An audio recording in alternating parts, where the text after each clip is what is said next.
সাতটি কারণে ঘরের অভাব দূর হয় না। ১. গোসলের জায়গাতে প্রস্রাব করা। ২. ঘরবাড়ি অপরিষ্কার রাখা। ৩. ঈশা ও মাগরিবের মধ্যখানে ঘুমিয়ে পড়া। ৪. মেহমান বাড়িতে আসলে দুঃখী হওয়া। ৫. আয়ের চেয়ে ব্যয় বেশি বেশি করা। ৬. সূর্য ওঠার পরও ঘুমিয়ে থাকা। ৭. চলাফেরার জায়গায় প্রস্রাব বা মলত্যাগ করা। নারীদের যেসব স্বভাবের কারণে সংসারে উন্নত হয় না। ১. সকালে দেরি করে ঘুম থেকে ওঠা। ২. স্বামীর ইনকামে সন্তুষ্ট না থাকা। ৩. স্বামীর মতামতের গুরুত্ব না দেওয়া। ৪. ফজরের নামাজ কাজা করা। ৫. দান সদকা না করা। ৬. ফরজ গোসলের ক্ষেত্রে অলসতা করা। ৭. সংসারে পুরুষের থেকে নিজেকে বিচক্ষণ মনে করা। ৮. ইচ্ছাকৃতভাবে নামাজ দেরি করে আদায় করা। ৯. আত্মীয় ও পারিবারিক সম্পর্ক ছিন্ন করার মন মানসিকতা থাকা।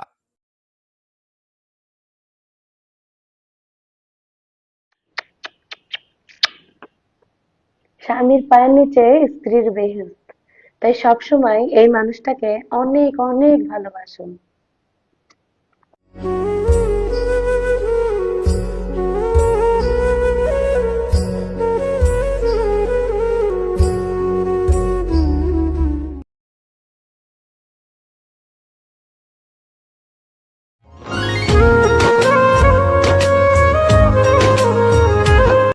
أما بان لك العيب أما أنذرك الشيء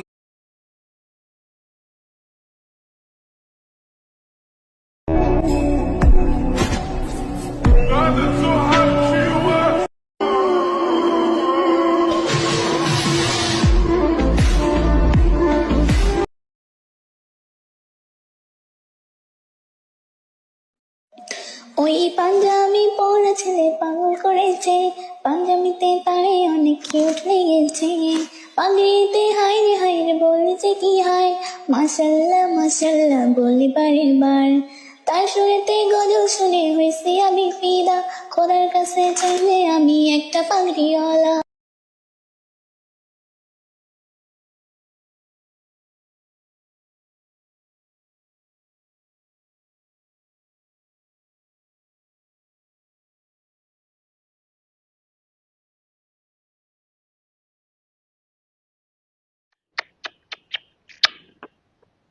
স্বামীর পায়ের নিচে স্ত্রীর বেহেশত, তাই সবসময় এই মানুষটাকে অনেক অনেক ভালোবাসুন।